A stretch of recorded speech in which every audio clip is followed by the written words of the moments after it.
श्री गणेशाय नमः। आइए जानते हैं दिनांक 19 नवंबर 2025 दिन बुधवार का संपूर्ण एवं विस्तृत पंचांग। लेकिन उससे पहले जो भी साथी इस वीडियो को देख रहे हैं, हमारी ईश्वर से प्रार्थना है कि आप सभी को सुख समृद्धि मिले, आपके जीवन से सभी मुश्किलें दूर हो, आप दिन दुगनी और रात चौगनी तरक्की करें और आपके प्रियजन हमेशा स्वस्थ रहें। पंचांग से जुड़ी हुई संपूर्ण जानकारी के लिए वीडियो को अंत तक अवश्य देखें और यदि आपको हमारा यह प्रयास अच्छा लगता है तो कमेंट बॉक्स में जय श्री कृष्णा जरूर लिखें, क्योंकि भगवान का नाम लेने से बिगड़े हुए काम भी बन जाते हैं और जो हमें जीवन में असंभव लगता है वो भी संभव हो जाता है। तो आइए प्रारंभ करते हैं।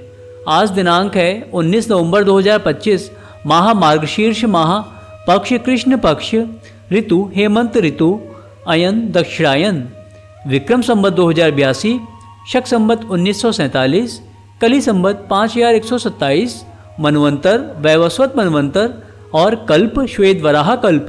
साथियों, जैसा कि नाम से ही स्पष्ट है कि पंचांग 5 अंगों से मिलकर बनता है, जिन्हें हम तिथि, नक्षत्र, योग, करण तथा वार कहते हैं। तो आज की तिथि को देखें तो सुबह 9:43 तक चतुर्दशी तिथि रहेगी और फिर अमावस्या लगेगी। आज नक्षत्र स्वाति रहेगा सुबह 7:59 तक और फिर विशाखा नक्षत्र लगेगा।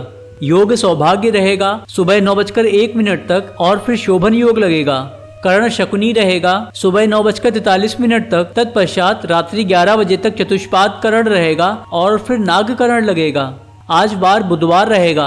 आज के सूर्योदय एवं चंद्रोदय की स्थिति को देखें तो सूर्योदय सुबह 6:47 पर होगा और सूर्यास्त शाम को 5:26 पर होगा। चंद्रोदय कल सुबह 6:47 पर होगा और चंद्रास्त दिन में 4:35 पर होगा। राशियों और नक्षत्रों में सूर्य एवं चंद्र की स्थिति को देखें तो चंद्रदेव कल सुबह 4:14 तक तुला राशि में गोचर कर रहे हैं और फिर वृश्चिक राशि में प्रवेश करेंगे। तो इस प्रकार आज जन्म लेने वाले बच्चों की राशि तुला या वृश्चिक रहेगी। आज सूर्य भगवान वृश्चिक राशि में विराजमान है और सूर्य नक्षत्र आज रात्रि 9:04 तक विशाखा रहेगा और फिर अनुराधा नक्षत्र लगेगा। आज के व्रत तथा त्योहारों की बात करें तो आज बाला जयंती और दर्श अमावस्या है और इनके साथ साथ विंछुड़ों और आडल योग भी बन रहे हैं। दिशाशूल को देखें तो आज बुधवार है और बुधवार को उत्तर दिशा में दिशाशूल होता है। इसका तात्पर्य है कि यदि किसी कार्य विशेष से आज उत्तर दिशा की यात्रा को प्रारंभ करते हैं तो उस कार्य में बाधा आ सकती है, लेकिन यदि यात्रा करना आवश्यक हो और आप उसे टाल नहीं सकते तो धनिया या तिल खाकर यात्रा पर निकलें। और सबसे अच्छा है कि यात्रा के दौरान आप भगवान का नाम जप करते रहें, क्योंकि जहाँ भगवान का नाम होता है वहाँ कोई बाधा नहीं आती और सारे कार्य अपने आप सिद्ध हो जाते हैं। यदि गंतव्य स्थान पर जाकर आज आपका लौटना सुनिश्चित है तो दिशाशूल का विचार करना आवश्यक नहीं है। आइए अब आज के दिन के शुभ चौघड़ियों को जानते हैं। तो सबसे पहले लाभ समय सुबह 6:47 से सुबह 8:07 तक रहेगा और फिर शाम को 4:06 से शाम को 5:26 तक रहेगा। अमृत समय सुबह 8:07 से सुबह 9:27 तक रहेगा। शुभ समय सुबह 10:47 से दिन में 12:06 तक रहेगा और चर समय दिन में 2:46 से दिन में 4:06 तक रहेगा। रात्रि के शुभ चौघड़ियों को देखें तो शुभ समय शाम को 7:06 से रात्रि 8:46 तक रहेगा। अमृत समय रात्रि 8:46 से रात्रि 10:27 तक रहेगा। चर समय रात्रि 10:27 से रात्रि 12:07 तक रहेगा और लाभ समय रात्रि 3:27 से कल सुबह 5:07 तक रहेगा। आज के शुभ मुहूर्तों को देखें तो ब्रह्म मुहूर्त सुबह 5 बजे से सुबह 5:54 तक रहेगा। यह मुहूर्त सुबह सोकर उठने के लिए, ध्यान साधना करने के लिए और भगवान का प्रथम पूजन करने के लिए महत्वपूर्ण होता है और इसी के साथ साथ शैक्षणिक और धार्मिक अध्ययन करने के लिए भी यह समय उपयुक्त होता है। इस समय अध्ययन करने से स्मरण शक्ति तेज होती है और जो भी हम पढ़ते हैं वो बहुत जल्दी याद हो जाता है, क्योंकि इस समय शांति रहती है और अध्ययन पर ध्यान केंद्रित करना आसान होता है। इसीलिए विद्यार्थियों को प्रयास करके सुबह जल्दी उठना चाहिए और ब्रह्म मुहूर्त में अध्ययन करना चाहिए। अभिजीत मुहूर्त को देखें तो आज कोई अभिजीत मुहूर्त नहीं रहेगा।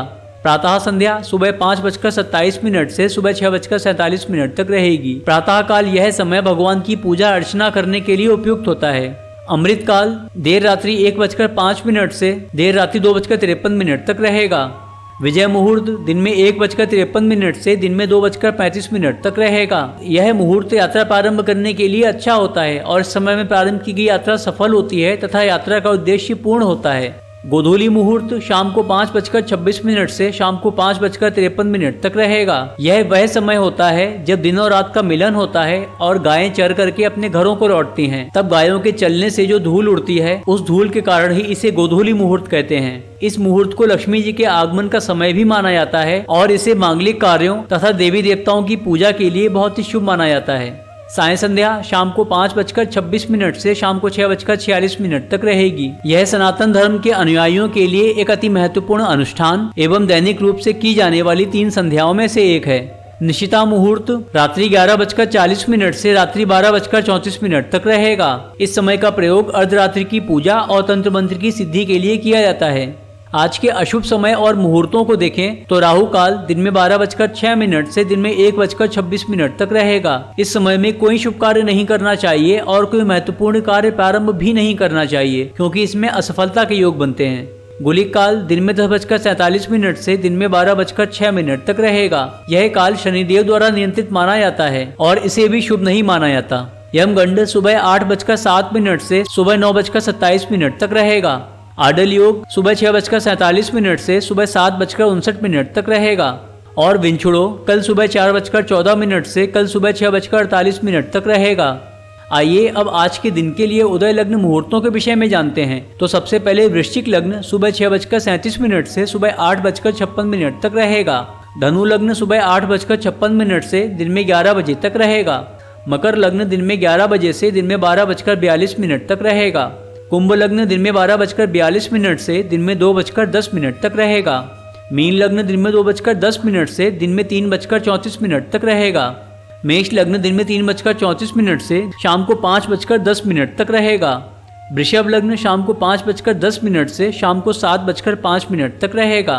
मिथुन लग्न शाम को 7:05 से रात्रि 9:20 तक रहेगा। कर्क लग्न रात्रि 9:20 से रात्रि 11:40 तक रहेगा।